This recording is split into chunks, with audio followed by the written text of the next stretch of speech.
शास्त्रों में कहा गया है कि हर मर्द को यह चार काम हमेशा बेशर्म होकर जरूर करने चाहिए और इन चार कामों को करते समय स्त्रियों को हमेशा मर्द का साथ सही समय पर जरूर दे देना चाहिए। नमस्कार दोस्तों, स्वागत है आपका फिर से इस नई महत्वपूर्ण व ज्ञानवर्धक वीडियो में। वीडियो शुरू करने से पहले माता लक्ष्मी जो भी आपके इस चैनल को सब्सक्राइब करें, वीडियो को लाइक करें, उसके घर में कभी भी धन दौलत की कमी न हो और उसका परिवार सदैव स्वस्थ हंसता मुस्कुराता कुशल मंगल रहे। तो दोस्तों चलिए आपको जल्दी से छोटी सी कहानी के माध्यम से बता देते हैं कि वह चार काम कौन से हैं जिन्हें हर मर्द को बेशर्म होकर करना चाहिए। दोस्तों वीडियो बहुत ही महत्वपूर्ण ज्ञानवर्धक है, इसे अंत तक जरूर देखें क्योंकि आधा अधूरा ज्ञान किसी काम का नहीं होता है। एक नगर में एक राजा रहते थे। उनको नए नए कपड़े पहनने का विचित्र शौक था। इसके लिए वह अपने खजाने का सबसे बड़ा भाग खर्च किया करता था। वह अपनी प्रजा पर बिल्कुल ध्यान नहीं देता था। वह दुनिया के कोने कोने से सुंदर और बहुमूल्य कपड़े मंगाता और बहुत अच्छे दर्जी से सिलवाकर पहनता था, परंतु बढ़िया से बढ़िया कपड़ा भी एक बार पहनने के बाद दोबारा कभी नहीं पहनता था।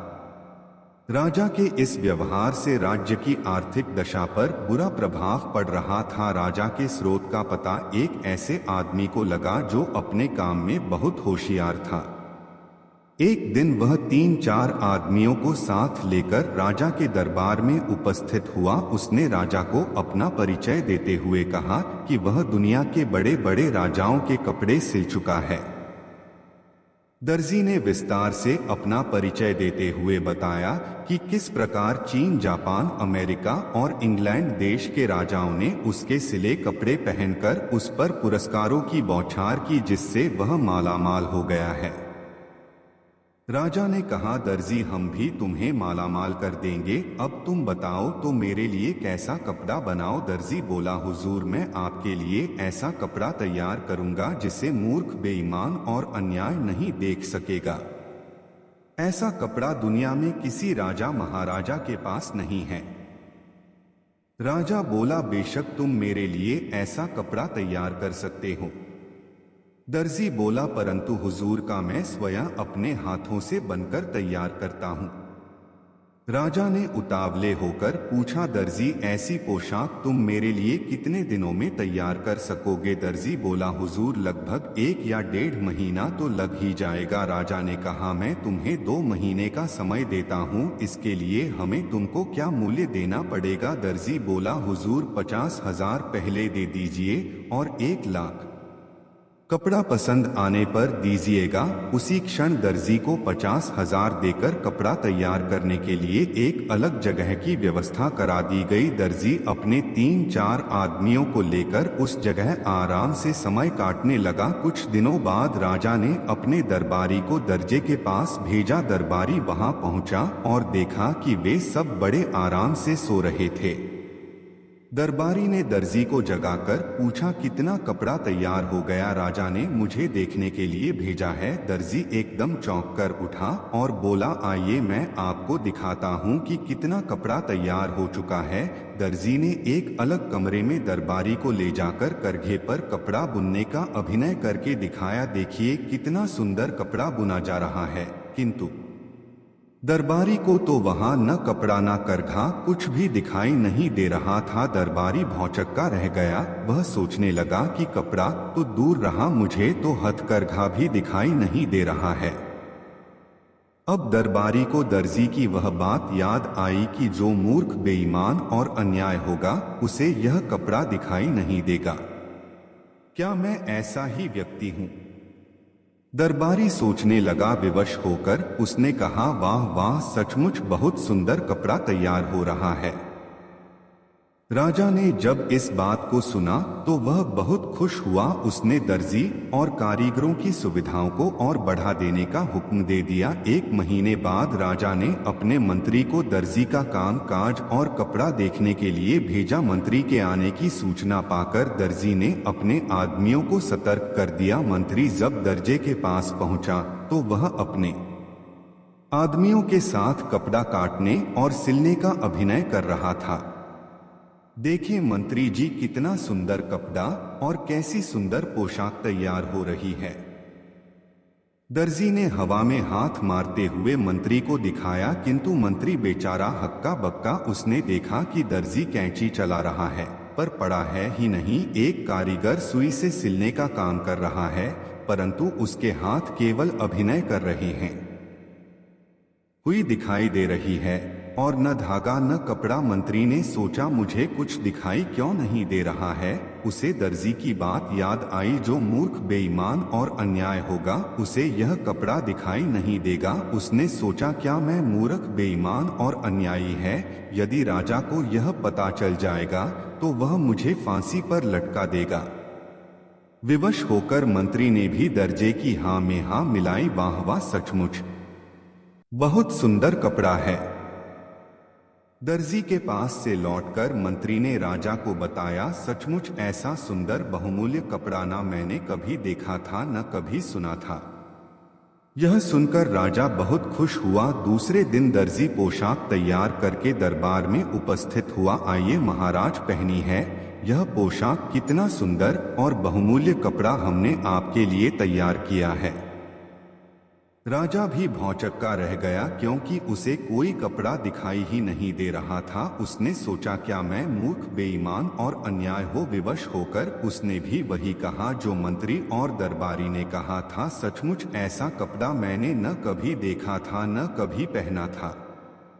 दर्जी ने राजा को शीशे के सामने खड़ा करके उसके सारे कपड़े उतरवा दिए और राजा को नई पोशाक पहनने का अभिनय करने लगा। कभी वह बंधन बंद करता, कभी कॉलर सीधा करता। देखे महाराज, कैसी सुंदर पोशाक है। सारे दरबारियों के बीच शीशे के सामने खड़ा राजा दर्जी की हाँ में हाँ मिलाते हुए बोला, सचमुच ऐसा सुंदर कपड़ा पहले न कभी देखा था और न कभी पहना था।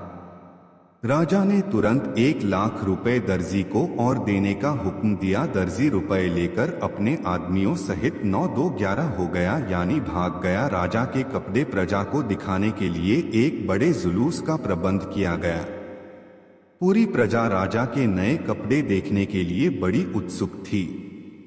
राजभर खड़ा करके प्रजा को दिखाने के लिए सवारी निकाली गई। हजारों की संख्या में खड़ी जनता तालियां पीट पीट कर वाह वाह कर रही थी, क्योंकि सारी जनता को मालूम था कि जो मूर्ख, बेईमान और अन्याय होगा उसे यह कपड़ा बिल्कुल नहीं दिखाई देगा। उधर बैठे एक बच्चे ने राजा को रथ पर नंगा खड़ा देखा और जोर से लाकर कहा, राजा तो रथ पर नंगा खड़ा है। लोग बच्चे का मुंह ताकने लगे। फिर क्या सारी प्रजा एक स्वर में चिल्ला उठी, राजा रथ पर नंगा ही खड़ा है।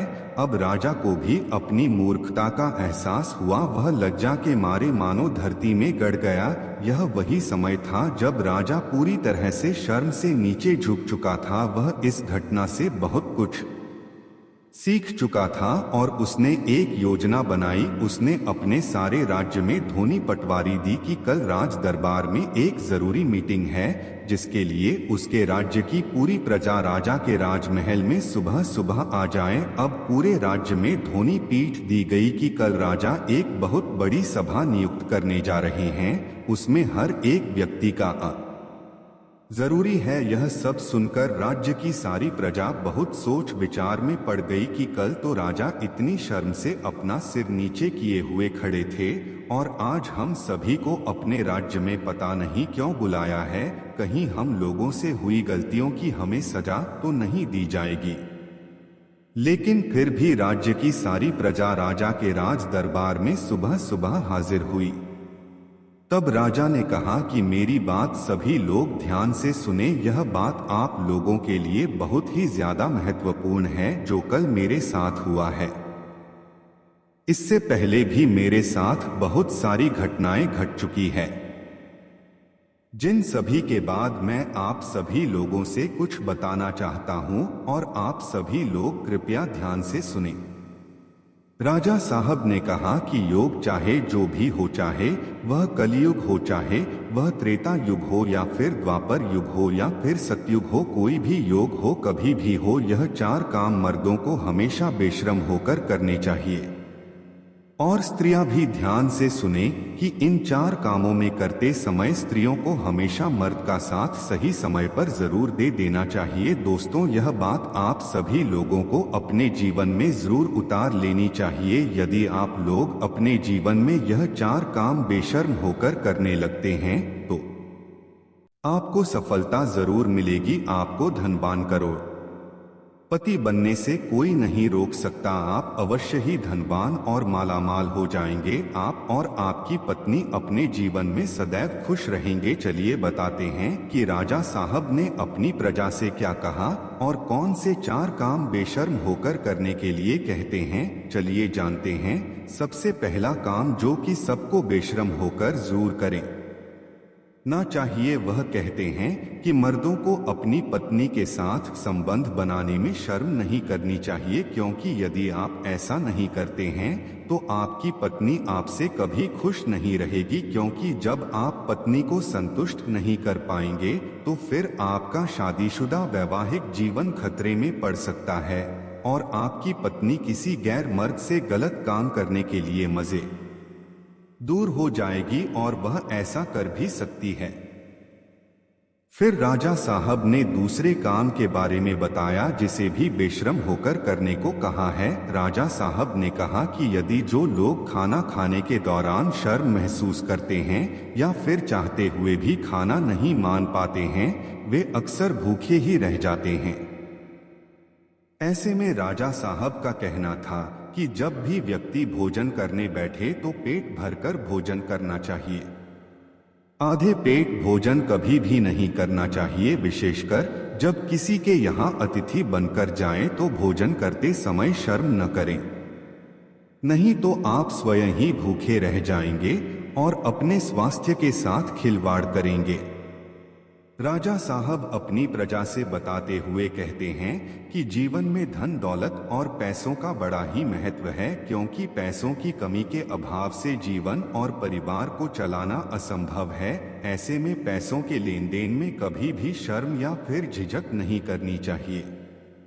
जब होकर जरूरत में किसी से पैसे मांगना चाहिए, वहीं अगर किसी को जरूर के समय उधार दिया हो तो उसे मांगने में बिल्कुल भी शर्म नहीं करनी चाहिए, अन्यथा आपको धन की हानि उठानी पड़ेगी।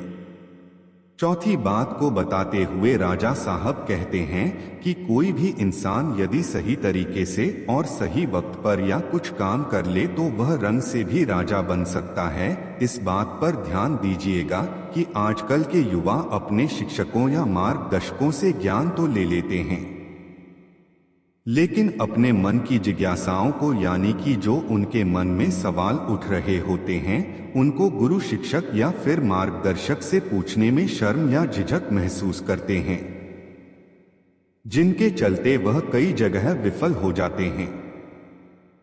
दोस्तों, चाणक्य नीति में भी लिखा है कि किसी भी स्थान पर जब विद्या ग्रहण करने जाए तो अपने अध्यापक या गुरु से अपने मन में उत्पन्न हो रहे सभी प्रश्नों का उत्तर बेझिझक बिना शर्म के प्राप्त करना चाहिए, क्योंकि वहां पर हर कोई सिखाने के उद्देश्य से जाता है।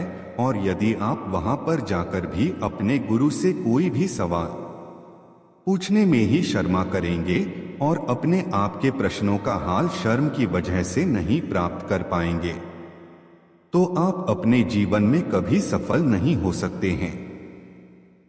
तो इसलिए अपने मन में उत्पन्न हो रहे सभी सवालों का जवाब बेझिझक होकर किसी भी गुरु शिक्षक या फिर मार्गदर्शक से पूछ लेना चाहिए, क्योंकि वहां हम सीखने के उद्देश्य से जाते हैं। तो दोस्तों, आपको समझ आ गया होगा कि मर्दों को वह कौन से 4 काम है जो कि बेशर्म होकर करने चाहिए। यदि आप लोग भी मेरी वीडियो से संतुष्ट हैं तो वीडियो को लाइक करके आप जल्दी से कमेंट में जय माता लक्ष्मी अवश्य लिख दीजिएगा, जिससे माता लक्ष्मी की कृपा आप पर सदैव बनी रहे। जय माता लक्ष्मी, हर हर महादेव। वीडियो अंत तक देखने के लिए आप सभी का धन्यवाद।